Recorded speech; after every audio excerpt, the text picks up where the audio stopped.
Hello and welcome. Thank you for clicking on this video. Today I will be transforming my kitchen pantry from a dark cave to a bright and organized space.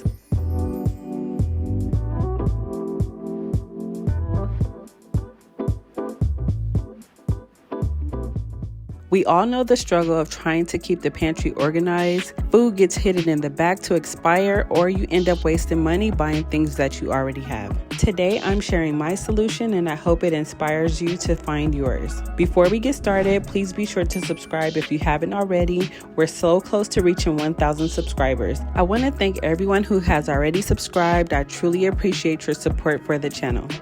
If you're new here or haven't watched my previous pantry videos, I will have them linked in the cards above for you to watch.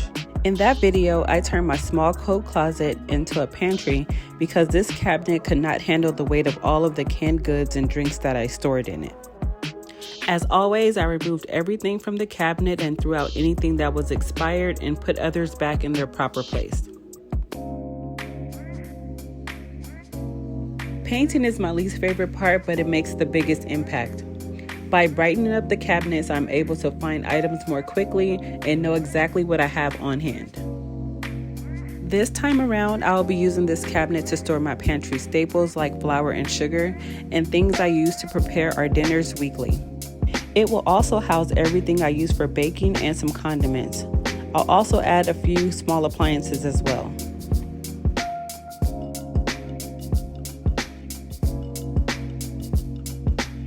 I'm going to paint all the corners and use the biggest roller that I have to make this job go by much faster.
This is how it's looking with the first coat of primer.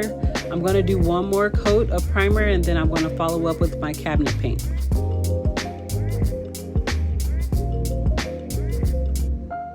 Here's how it's looking after the first coat of cabinet paint.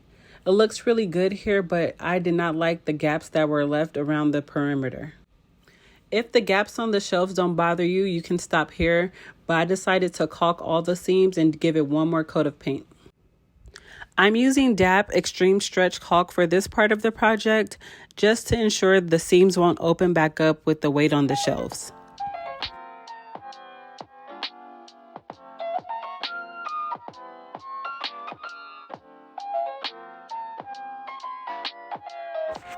This caulk cleans up very well with a damp cloth and is also paintable once dry.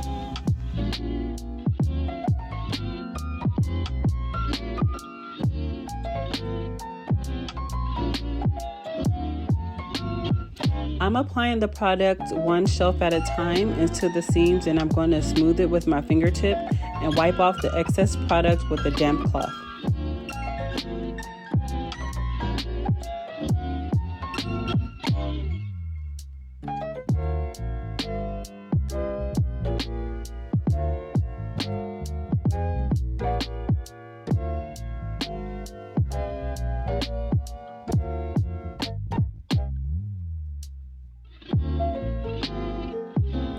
Try your best to keep the products in the seams. It's okay if you get it on the wall, you can just wipe it up before it dries.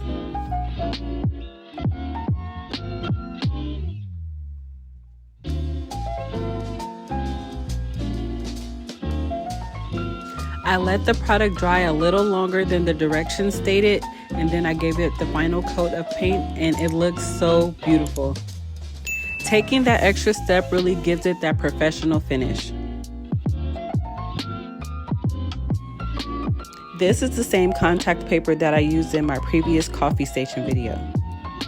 I loved it so much in that space that I knew I would have to use it in my pantry. The shelves in this cabinet were much deeper than the ones at my coffee station, so I had to overlap the paper here. Once I get the contact paper in place, I'm just going to start smoothing it with the fluffy side of this sanding pad, just to get in the corners of the shelf.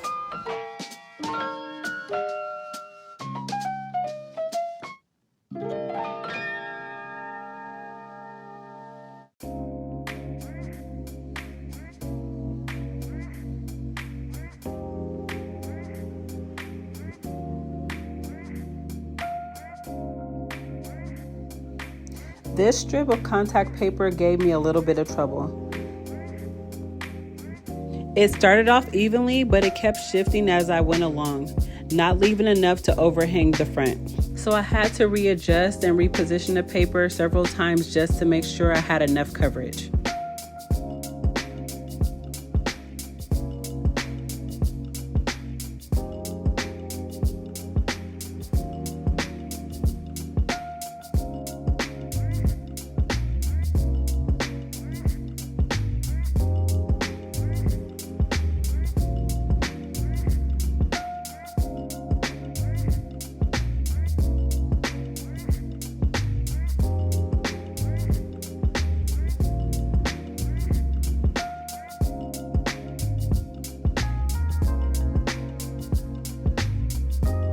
I finally got it just how I liked it and was able to trim the excess and repeat the rest on the other shelves.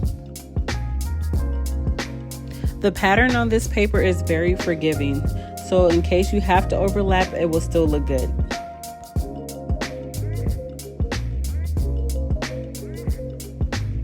I love the warmth that this wood pattern gives the cabinet.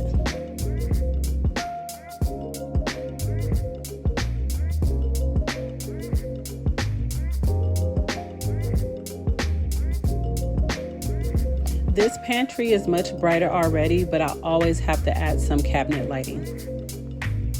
These pantry lights are twice the length of the other lights that I used in my other pantry, and they also have a charger and are attached by magnets.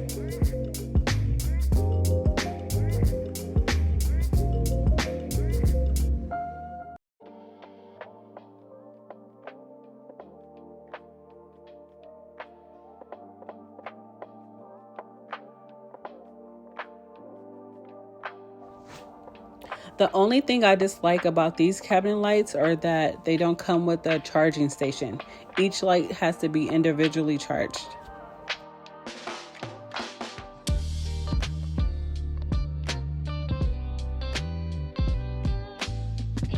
My oldest daughter is starting to venture into the kitchen a lot more, so I thought it would be nice to have these conversions on the cabinet just for her to use, and for a quick reference for myself as well. I rearranged the decals a few times to get the placement just right. After that, I used some command hooks and strips to hang my measuring cups and spoons.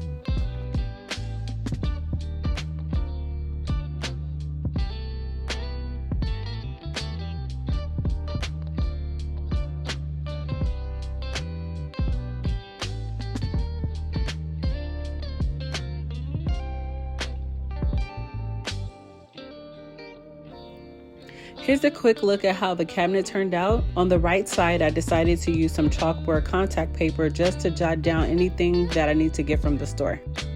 I'm using organizers that I already have, so I'm going to put everything in its place and let you see the final look.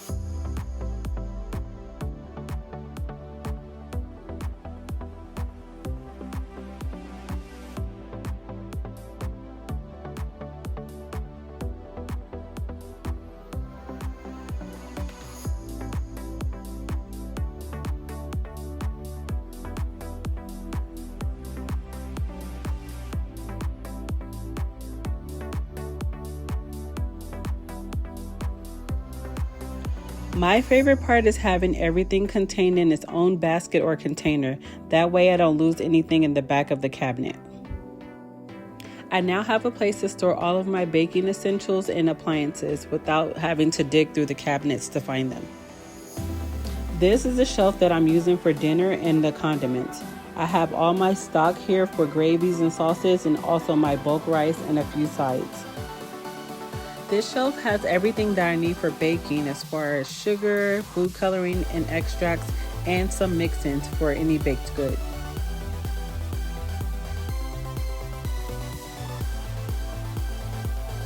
Thank you for spending a part of your day with me. Don't forget to like, share, and subscribe, and I'll see you in the next one.